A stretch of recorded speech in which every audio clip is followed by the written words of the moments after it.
Bonjour Jean-François Frouget. Bonjour Annie Gabriel. Nous arrivons au 8e entretien sur le collier des paraboles et nous allons aujourd'hui ouvrir la perle la plus importante du collier des paraboles du royaume, celle qu'on appelle habituellement la parabole du semeur. On peut dire qu'elle est la plus importante à plus d'un titre, mais vous allez nous le montrer. Et vous allez nous le montrer en plusieurs émissions. Je profite du temps de cette introduction pour dire à nos auditeurs que vous êtes anthropologue et écrivain et qu'ils pourront retrouver l'interprétation de la parabole du semeur dans un livre intitulé « D'or et de miel ». Ce livre, vous l'avez écrit avec Michel Mouret, qui est un psychiatre, et il est publié aux éditions Désiris.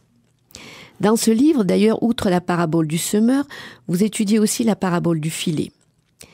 Je rappelle que dans le collier des paraboles, celles-ci sont vues comme des énigmes et non comme des récits imagés. Alors aujourd'hui, chez quels évangélistes trouve-t-on la parabole du semeur ? Alors on trouve chez les trois synoptiques, évidemment. Et c'est pas exceptionnel, mais quand même, la plupart des paraboles ne se trouvent pas chez les trois. Ce qui prouve son importance, d'ailleurs. Ah oui. Parce que Jésus va dire que si on ne comprend pas cette parabole, on ne peut pas comprendre les autres. Donc c'est sur l'écoute. C'est sur l'écoute, elle est fondamentale, et c'est la première qu'il faudrait étudier. Et cependant, toute la préparation que nous avons faite en suivant le collier est utile. Parce qu'on va voir que justement, elle répond à une question. La question que nous posions la dernière fois, qui se retrouve encore dans l'Épître aux Hébreux, par exemple, qui est un des derniers écrits du Nouveau Testament. Quand Paul cite un psaume, qui justement qu'on récite d'ailleurs régulièrement, c'est pourquoi, si vous entendez sa voix, donc la voix de Dieu, n'endurcissez pas vos cœurs, comme cela s'est produit à la querelle, au jour de la tentation dans le désert. Il s'agit de la querelle de Massa et Mériba. Oui. C'est pourquoi j'ai été irrité contre cette génération, donc ça, c'est ce que nous avons étudié la dernière fois, et j'ai dit, toujours leur cœur se fourvoie, ils n'ont pas connu mes voies. Ça, c'est la définition même de la génération, d'ailleurs. Pourquoi Dieu est irrité ? C'est une façon de parler pour dire que nous sommes en dehors de l'écoute. Et donc, le gros problème, c'est que cette génération, c'est-à-dire tous les hommes, ne peuvent reconnaître l'œuvre de la sagesse si leur écoute n'est pas rétablie. Donc, c'est le plus gros problème que nous ayons. Et la parabole du semeur va nous aider à rétablir cela. Voilà, ce que Jésus va dire dans Saint Marc, prenez garde à ce que vous entendez, ou à la façon dont vous écoutez. Donc, toute la parabole concerne l'écoute, et d'ailleurs, il suffit de l'entendre. Eh bien, vous allez nous la lire. Ça commence par, dans Saint Marc en tout cas, il leur dit, écoutez. Bien sûr qu'ils doivent écouter toujours, mais là, c'est souligné. Écoutez, voici que le semeur s'en est allé semer. Or, en semant, des grains tombèrent le long du chemin, et les oiseaux vinrent et les mangèrent. D'autres tombèrent sur des endroits pierreux, où il n'avait pas beaucoup de terre, et aussitôt ils levèrent, faute de profondeur de terre. Et quand le soleil se leva, ils furent brûlés. Et n'ayant point de racines, ils se desséchèrent. D'autres tombèrent dans les épines, et les épines montèrent et les étouffèrent, et ils ne donnèrent aucun fruit. Et d'autres tombèrent dans la bonne terre, montèrent et crurent, donnèrent du fruit, et rapportèrent 30, 60, 100. Et il ajouta, qui a des oreilles pour entendre, qu'il entende. Ah oui, là, l'écoute, elle est au début, elle est à la fin. Tout concerne l'écoute. Mais alors, moi, j'ai une question, là, dans ce que vous venez de dire. Ça ne ressemble pas à une parabole, excusez-moi, mais vous nous avez dit tout au long des émissions précédentes que les paraboles, c'était des comparaisons. Alors là, il y a une description du semeur, mais où est la parabole ? Parce que je crois qu'après la description, il y a une explication, enfin, ce qu'on appelle habituellement une explication. Je vois que vous êtes très attentive. Il est vrai que si l'on a retenu la définition même d'une parabole, on sait qu'il y a une structure qui est à quoi comparerais-je X, disons l'inconnu, pour la faire connaître bien sûr. X est semblable à Y. Eh bien, si on a bien écouté ce que je viens de lire, un semeur est sorti pour semer, et tandis qu'il semait, du grain tomba sur le... etc. Il n'y a aucune espèce de comparaison. Il n'y a pas d'X et il n'y a pas d'Y. Alors c'est étrange. Alors tout le monde appelle ça la parabole du semeur. Donc on va faire comme tout le monde. Mais il ne s'agit évidemment pas d'une parabole. Il s'agit d'autre chose. Alors ensuite, dans les textes, vous avez dans les textes publiés, dans les Bibles, il y a des surtitres. Mais ça, c'est l'œuvre de l'éditeur ou du traducteur. Mais c'est pas le texte. Alors on met explication de la parabole. Alors je vais vous la lire.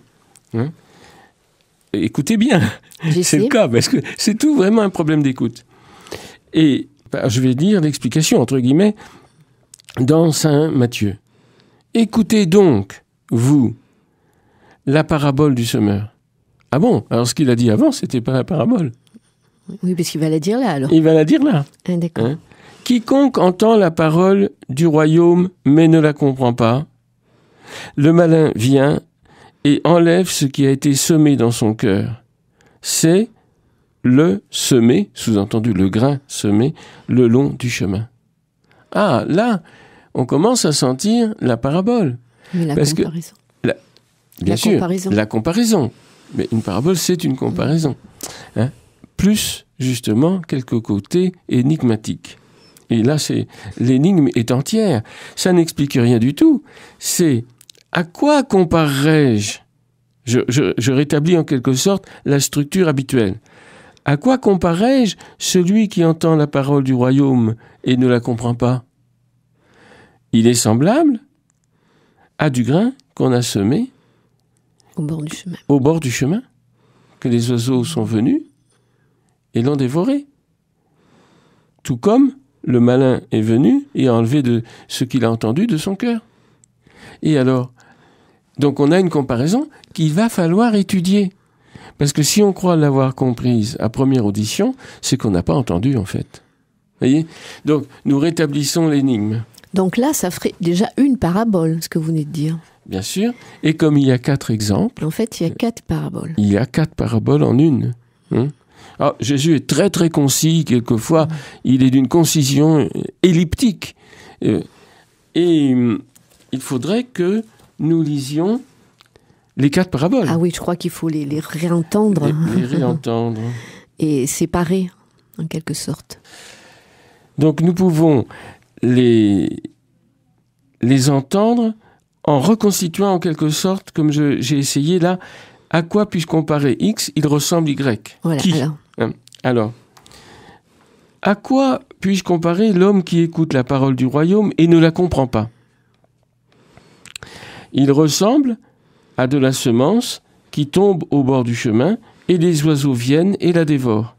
De même, ceux qui écoutent la parole et ne la comprennent pas, vient le malin et il enlève la parole de leur cœur, afin qu'ils ne croient et ne vivent pas. C'est une variante dans Luc.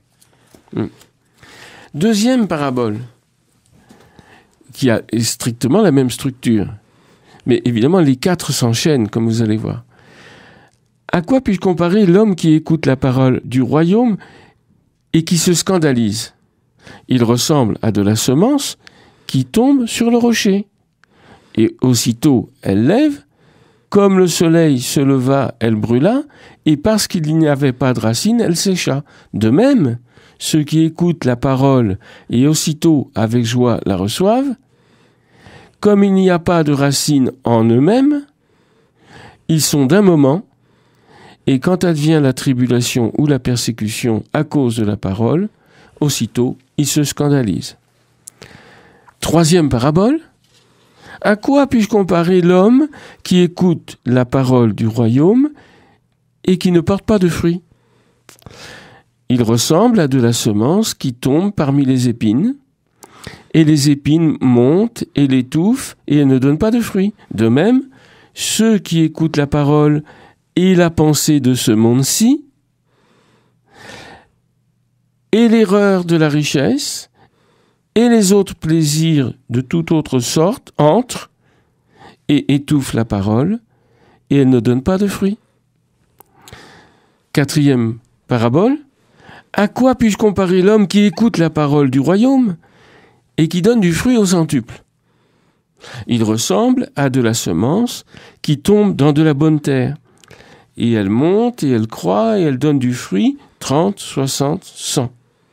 De même, ceux qui écoutent la parole et la reçoivent et la comprennent et la gardent donnent du fruit 30, 60, 100 par leur patience.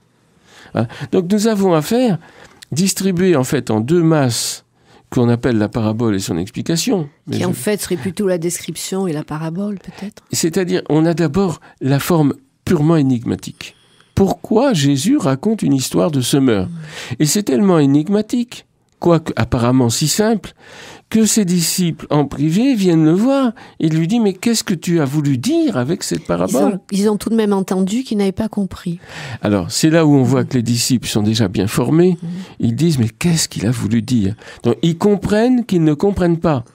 Bien sûr qu'ils comprennent les mots et qu'ils comprennent les images. Quand du grain tombe sur le bord du chemin et que les oiseaux viennent le dévorer, ils comprennent parfaitement ce que ça veut dire. Et c'est une description banale, etc. Mais ils se disent, ah oui, mais si Jésus a dit ça, c'est qu'il a l'intention d'une comparaison. C'est l'amorce d'une parabole. C'est pourquoi c'est pas tout à fait faux d'appeler ça une parabole. Mais c'en est l'énigme. Et Jésus, justement, leur dit, sans leur donner la comparaison, pour qu'ils la demandent. Parce qu'on entend bien que ce qu'on a désiré. Et les disciples, en privé, il leur dit, bien, vous, écoutez donc. Et il leur dit, mais pourquoi leur parles-tu comme ça en énigme? Parce que c'est aux foules qu'il a parlé. Et il dit, mais je leur parle en énigme parce qu'ils ont des oreilles pour entendre et n'entendent pas, des yeux pour voir et ne voient point, et un cœur pour comprendre et ne comprennent pas. Donc, ça ne sert à rien de leur dire une parole qu'ils ne peuvent pas entendre. Mais, si on pose l'énigme, peut-être que ça va creuser justement le questionnement que les disciples, eux, vont faire. Parce que on voit là que les disciples sont justement des gens qui écoutent. Voilà. On va prendre un petit temps de musique et puis ensuite on continuera. Nous poursuivons cette 8e émission, Jean-François Froger, sur la parabole dite parabole du semeur. Donc vous nous avez montré qu'en fait il y avait 4 paraboles, en réunissant les 2 morceaux, ce qu'on appelle la description et l'explication habituellement, mais ce ne sont pas vraiment les termes appropriés. Donc il y a 4 paraboles, il y a 4 images, il y a 4 comparaisons. Finalement, par laquelle faut-il commencer pour comprendre? Oui, il s'agit de comprendre, d'entendre et de comprendre. Eh bien, je vous propose un principe de compréhension. C'est que on ne comprend bien les choses que lorsqu'elles marchent bien.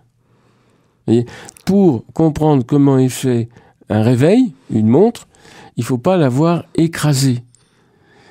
Il faut la voir quand elle marche bien, quand elle indique l'heure, quand on peut la remonter. Si on veut comprendre comment marche une voiture, il ne faut pas la voir accidentée. Alors là, il faudrait commencer par la dernière image, celle de la bonne terre. Quand ça marche bien. Voilà. Celui qui écoute et qui comprend, il est comparable à du grain qui tombe dans la bonne terre. Et donc, il faut commencer par la fin pour comprendre le début. C'est un peu paradoxal, mais je viens de vous en donner la raison. C'est quand ça marche bien, alors on va comprendre ensuite les 3 cas où ça ne marche pas. Où ça ne marche pas. Parce qu'on va pouvoir comparer avec le bon état. Alors qu'est-ce que c'est cette bonne terre? C'est tout le problème. Évidemment, l'idée immédiate, la bonne terre, nous on pense au jardin bien cultivé, bien désherbé, bien sarclé, etc. Bien entouré d'une haie, c'est vraiment bien, avec de l'humus, tout va bien. Et donc, effectivement, on a de très beaux légumes ou de très bons rendements dans un champ qui a été bien travaillé. Or, une fois de plus, il ne s'agit pas de cela. Donc, c'est bien pourquoi c'est énigmatique. Et d'une certaine façon, c'est un piège. Parce que, effectivement, on peut entendre ça. Mais à mon avis, pour les premiers auditeurs, c'était pas un piège. Ça vient de la différence culturelle. Parce que, quand on entend bonne terre, évidemment, on l'entend en araméen ou en hébreu, quand on est contemporain de Jésus. Et on l'entend comment? Eretz Satova. Alors, immédiatement, on sursaute. Pourquoi ? Parce qu'on n'entend pas du tout l'idée d'un jardin ou d'un champ bien cultivé. Bonne terre, ça évoque le bon pays que Dieu a donné. La terre promise. Hein. La terre promise. Alors, il faut le montrer.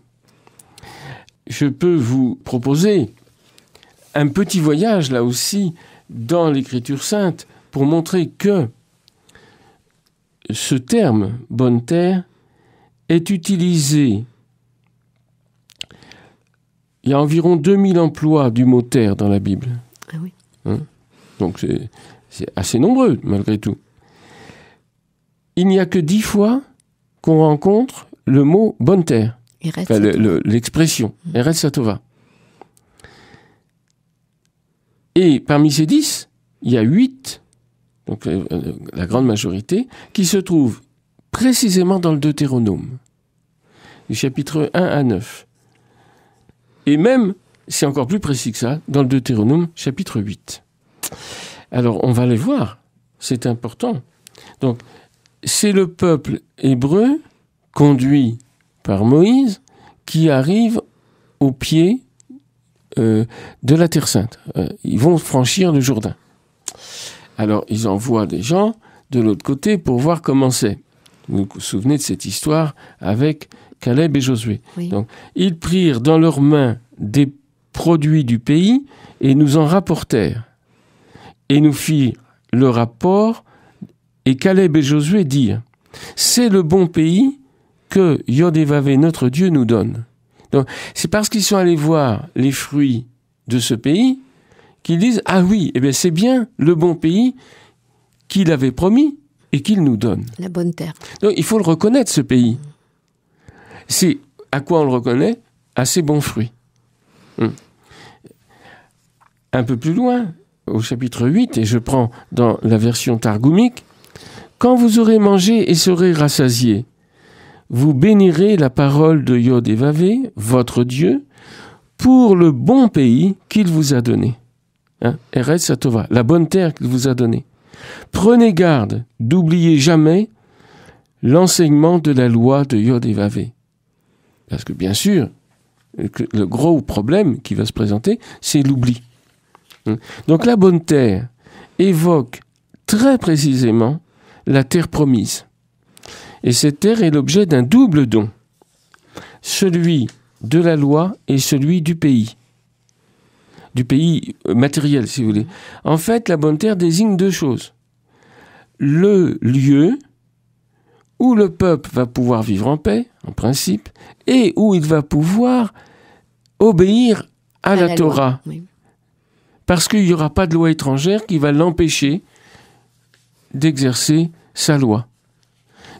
Donc c'est pourquoi cette terre va être une terre pure, parce qu'on peut y appliquer la Torah, l'enseignement divin.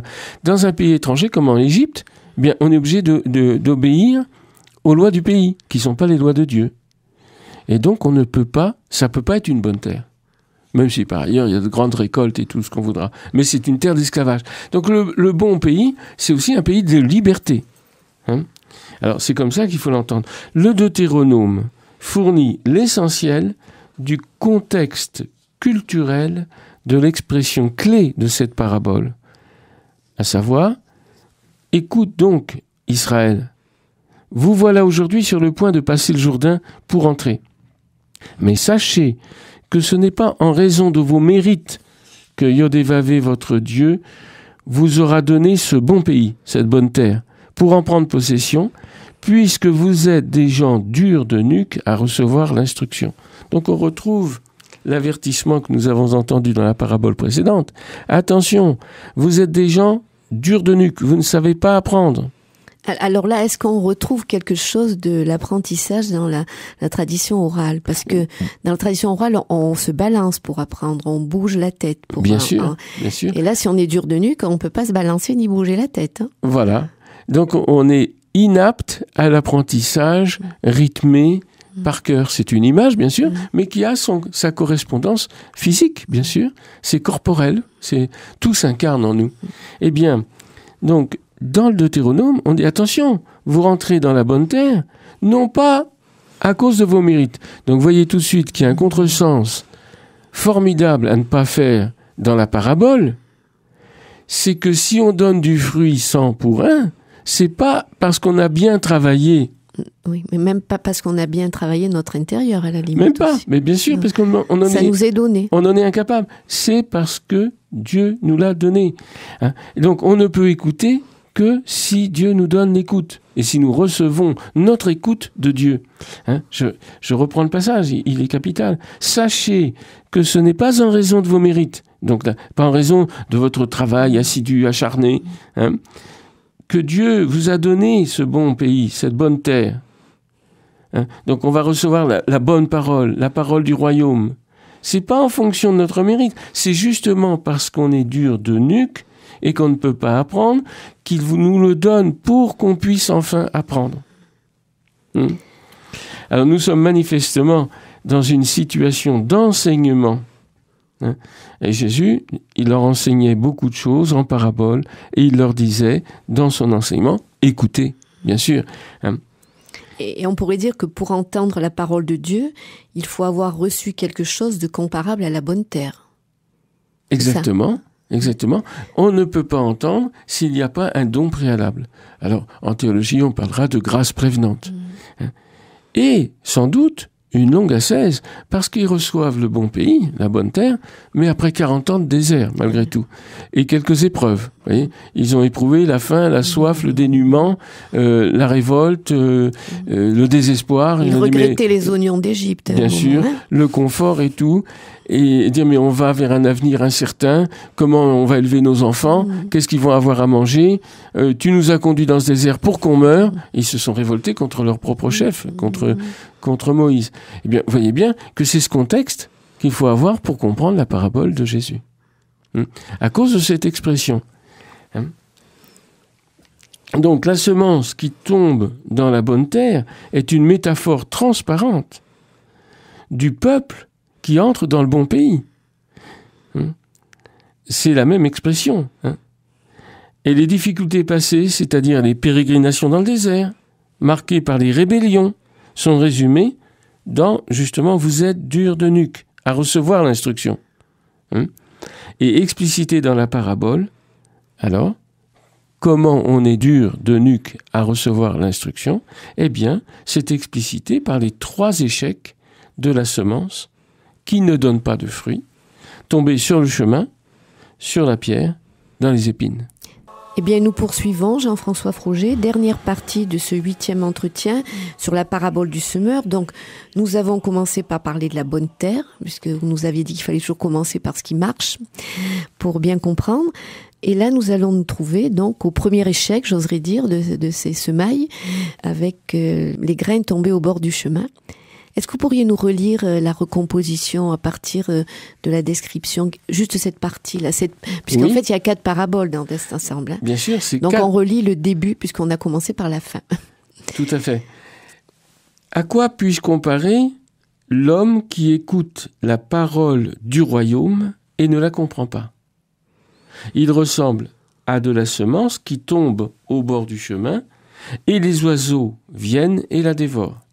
De même, ceux qui écoutent la parole et ne la comprennent pas, vient le malin et il enlève la parole de leur cœur, afin qu'ils ne croient pas et ne vivent pas. Voilà. Ça, c'est la première parabole. Donc on a bien une comparaison, même une double comparaison, puisqu'on a d'abord, dans le fond, le texte énigmatique du grain qui tombe au bord du chemin, et ensuite une espèce d'application, mais qui est encore une comparaison. À quoi comparais-je l'homme qui écoute la parole et qui ne la comprend pas? Eh bien, à celui qui écoute et que vient le malin. Alors c'est bien une explication aussi, hein, mais qu'il nous faut comprendre à notre tour. Alors, est-ce qu'il faut faire un petit voyage aussi dans les autres textes de l'Ancien Testament pour comprendre, ou même du Nouveau? Certainement. Et d'ailleurs, au même endroit de l'Écriture, dans le Deutéronome. Et donc, je vous propose de lire un texte dans le Deutéronome 32, chapitre 32, et dans sa version targomique, parce qu'elle est développée, et parce que les contemporains de Jésus lui-même, connaissaient ces versions targumiques de l'Écriture, puisque c'est ce qu'on entendait à haute voix dans les synagogues. Vous pourriez redire en 2 mots ce qu'est le Targum? Oui, un Targum, c'est une traduction. Ça veut dire la traduction. Par exemple, la Septante, c'est une traduction en grec. Donc, c'est un Targum grec, si on peut dire. Targum, c'est un mot araméen, bien sûr. Mais il y a un Targum araméen, et même plusieurs, des Targumim, dont nous avons tout à fait le texte. Et ils ont été mis par écrit dans les premiers siècles. Alors, on vous écoute. Alors, l'image, être dévoré par les oiseaux, c'est ça. Parce que ce qui tombe sur le chemin, ce qui est dans la pierre et dans les épines, c'est les 3 cas d'échec. Et qu'est-ce qui leur arrive? Alors là, le contexte biblique va nous l'expliquer. Pourtant, c'est simple, les oiseaux viennent et dévorent. Donc nous, on n'entend même pas qu'il puisse y avoir une allusion. Mais il y en a une. Alors, je vous lis le texte du Targum. Moïse le prophète dit « Si Israël s'adonne à l'étude de la loi et en observe les préceptes, d'une seule grappe, ils boiront un quart de vin. Ceux de la maison d'Israël ont mangé et ont regimbé. Ils se sont enrichis et sont devenus arrogants et se sont mis à ruer. Ils ont connu le succès, ont acquis pour eux-mêmes beaucoup de richesses, et ils ont oublié la parole de Dieu qui les avait créés, renoncé à la crainte du fort qui les avait libérés à l'heure de leur affliction. Ils ont provoqué sa jalousie par leurs abominations, et ils l'ont irrité avec leurs idoles. Alors, point de suspension, j'ai décidé par ma parole, donc c'est Dieu qui parle, de faire venir des maux sur eux. Je lancerai contre eux les flèches des fléaux de ma vengeance, enflés de faim, dévorés par les oiseaux, affligés d'esprits mauvais, je lâcherai contre eux la dent des 4 royaumes. Alors, vous voyez, on a strictement les images que Jésus emploie dans le texte et son explication, dévorés par les oiseaux, affligés d'esprits mauvais. Qu'est-ce que dit Jésus? Ceux qui entendent la parole et ne la comprennent pas, les oiseaux viennent et la dévorent, vient le malin qui enlève la parole. Donc, voyez, donc la connexion des termes et des images est faite déjà dans le Targum. C'est pas pour enlever l'originalité de Jésus, mais c'est pour dire qu'il parle une langue que tout le monde comprend, parce que tout le monde a ses textes dans la tête. Nous, il faut faire un petit effort de plus, car il faut aller voir le contexte culturel de Jésus. Cependant, même si on ne le connaissait pas, on pourrait étudier ces paraboles et ces images en allant voir ce qu'ils signifient dès l'origine. Parce que même quand on lit dans l'Écriture sainte, dans le Deutéronome, que Dieu envoie un fléau, c'est-à-dire d'être dévoré par les oiseaux et d'être affligé par les esprits mauvais, qu'est-ce que ça veut dire? Parce que il faut comprendre, là aussi. C'est un châtiment. C'est un châtiment. Mais alors, il faut voir qu'est-ce que c'est que d'être dévoré par les oiseaux. Et pour ça, il faut retourner au grain. Parce que l'expression du Deutéronome est elle-même une image énigmatique. Si on comprend que toutes les paroles de toute l'Écriture sont énigmatiques, comme dira saint Paul aux Hébreux, par de multiples fragments et par de multiples figures, il nous a enseigné. Donc, dans l'Écriture, c'est pas la référence pure et simple nous montre à quel point Jésus emploie ce langage, mais en même temps, elle est insuffisante, puisqu'en fait, il faut comprendre aussi la figure de l'Ancien Testament. Et la parole de Jésus, à cause de sa logique interne, va être éclairée par le contexte auquel il fait allusion, et en même temps, va donner l'intelligibilité du texte de l'Ancien Testament. Il y a un cycle. Ils se répondent, en fait. Ça se répond, exactement. Alors, pour comprendre la parole du Deutéronome, il faut comprendre qu'est-ce que c'est que l'image du grain dévoré par les oiseaux. C'est simplissime. Eh bien, justement, puisque c'est si simple, il faut regarder de près. C'est que ça veut dire que le grain n'a pas été semé où il fallait. Par mégarde. Il n'est pas dans la bonne terre, donc. Il n'est pas... Oui. Il n'est pas dans la bonne terre. C'est-à-dire que l'homme n'est pas mis dans la condition convenable pour entendre la parole, puisqu'il n'est pas entré dans le pays promis à nos pères. Vous voyez ? Comme on a vu que signifiait la bonne terre. Et donc, il se trouve au bord du chemin. Alors, nous, on dirait, il se trouve à côté de ses pompes. Ouais. Il est pas en lui-même. Il est justement dans la difficulté qui fait que on n'écoute pas. Et alors, Jésus le dit, pourquoi on n'écoute pas vraiment ? Parce qu'on ne comprend pas. Alors, il va y avoir un cycle à observer, ce que nous expliquerons sans doute dans les émissions prochaines, parce qu'un grain a une vie cyclique, dans le fait même qu'il se reproduit. Il produit 100 points, mais pour être semé, ou une partie pour être mangée, bien sûr. Et donc, arrive sur le bord du chemin, il ne va pas pouvoir s'enraciner même. Oui, donc, il commence même pas à pousser. Là. Il ne commence même pas. De suite. Voilà. Donc, il reste lui-même, en quelque sorte. Mais il devient la nourriture non pas de l'homme, mais trop directement des oiseaux. Et les oiseaux, évidemment, sont une figure d'inspiration. Alors, dans l'inspiration, il y a les bonnes inspirations, puis il y a les mauvaises. Alors, l'inspiration qui arrive trop tôt, lorsque la parole n'est pas comprise, c'est le démon. Et c'est pour ça qu'il parle aussi d'enlever du cœur. Parce qu'il y aura des oiseaux qui viendront, mais après la moisson, dans un arbre qui pousse avec un grain. Ça, c'est une parabole future, ça. Mais on verra que ces oiseaux-là figurent les anges. Mais les anges et le démon, c'est les mêmes espèces, si vous voulez. Ce sont la nature angélique. Eh bien, il se trouve qu'une inspiration qui viendrait avant qu'on ait compris la parole égare et détruit la parole.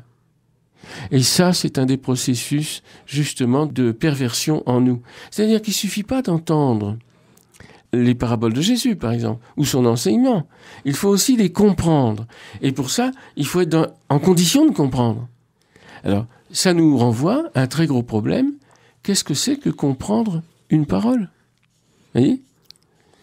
Quelles sont les conditions d'intelligibilité de cette parole ? Oui, parce que quand dans la parabole aussi, Jésus dit que le cœur sera arraché. Et c'est arraché du cœur. Voilà. Alors, qu'est-ce que le cœur ? Voilà, parce que dans le cœur, si je me souviens bien, vous nous avez bien dit que dans le monde hébraïque, ça symbolisait la mémoire, l'intelligence et la volonté. Donc, est-ce que c'est quelque chose de cet ordre qui est arraché ? Est-ce que c'est la mémoire, par exemple, qui va manquer là pour un oubli ? On a l'impression qu'il y a un oubli de quelque chose. Ah, bien sûr, puisque la parole est immédiatement arrachée du cœur. C'est-à-dire, il n'y a pas de mémoire possible. Elle ne peut pas être mémorisée. Voilà. Donc, la première chose, donc, on entre dans l'explicitation, parce que les 3 échecs vont être aussi le modèle de ce qu'il faut faire en surmontant l'échec pour arriver à recevoir correctement la parole. Bon. Et à être, d'une certaine façon, la bonne terre que Dieu donne. Alors, évidemment, la première chose à faire, c'est de pouvoir retenir la parole. Oui. Qu'elle ne soit pas dévorée par une inspiration soudaine et extérieure. Donc, il y a à accueillir la parole, à la mémoriser avant de la comprendre. Or, souvent, nous, notre réflexe, c'est de ne retenir que ce qu'on a compris. Et la parole des cieux, la parole de Jésus, doit être apprise par cœur. Et au moment où elle aura pu fructifier en quelque sorte en nous, alors on la comprendra vraiment. Et c'est ce que dit d'ailleurs Jésus dans la dernière parabole. Celui qui entend la parole et qui la comprend, c'est celui qui l'a reçue dans la bonne terre et qui porte du fruit 100 pour 1. Donc, on voit bien que les 4 paraboles, ou l'unique, si vous voulez, en 4 parties, est encadré par le fait qu'on ne comprend pas, et donc c'est arraché par une inspiration externe, ou qu'on comprend, et alors ça porte du fruit. Alors, si on regardait un peu la deuxième image, celui qui est tombé sur le rocher, puisque là, on ne fait que l'aborder dans cette émission. On approfondira tout cela plus tard. Oui, il y a une image très précise, là aussi, du rapport du grain, la pierre et du soleil. Donc on a 3 images, en fait, là aussi. Eh bien, il y a un texte qui s'impose à la mémoire, parce qu'on sait que maintenant, il faut une mémoire. Et c'est toujours dans le Deutéronome. Tu dédaignes le rocher qui t'a engendré, et tu oublies le Dieu qui t'a mis au monde. Ce sont des fils en qui il n'est pas de constance. Or, dans la parabole, Jésus dit, ceux qui ont reçu la parole sur le terrain pierreux et qui n'ont pas de racine en eux-mêmes, c'est ceux qui, à la première épreuve, tombent, donc se scandalisent. Manque de constance. Manque de constance. C'est l'idée fondamentale, elle est là. Et on trouve également dans le Targum, alors là d'un prophète Isaïe, une image du feu qui brûle, pour dire la même chose.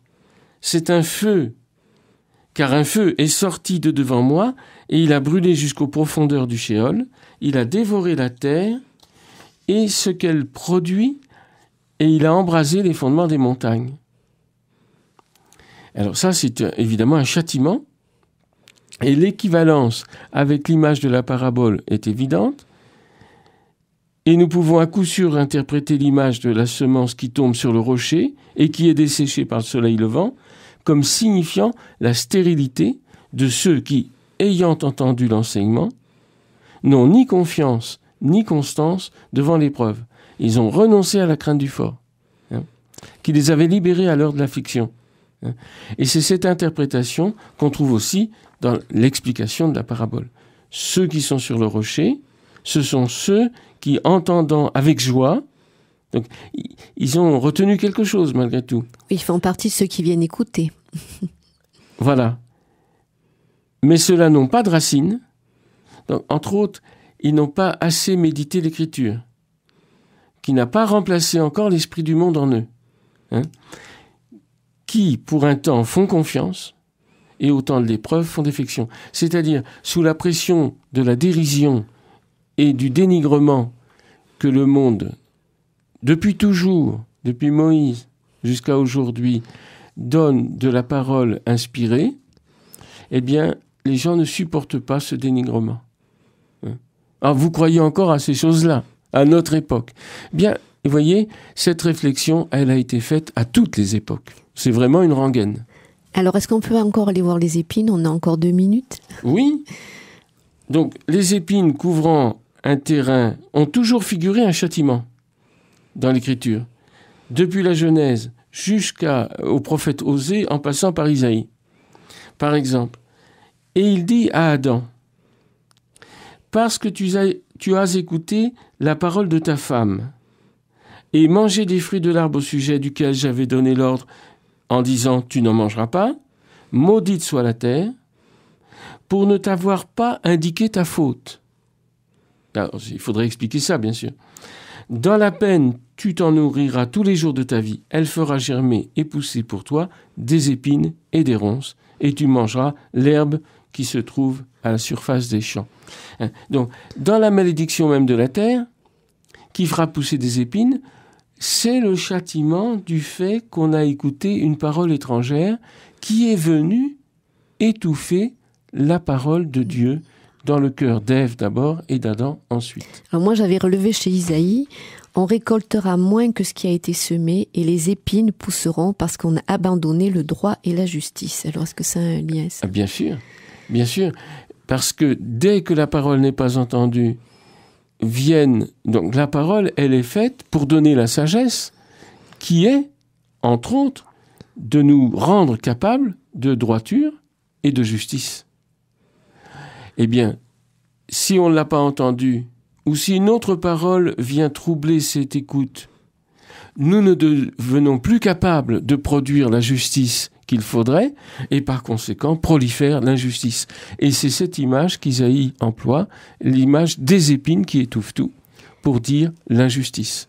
Voilà, alors on va s'arrêter là pour ce début de la parabole du semeur, parce qu'il y a encore beaucoup de choses à dire. On a fait un petit voyage dans les Écritures. Je vous remercie Jean-François Frouget. À la prochaine rencontre. À la prochaine rencontre, Annie Gabriel.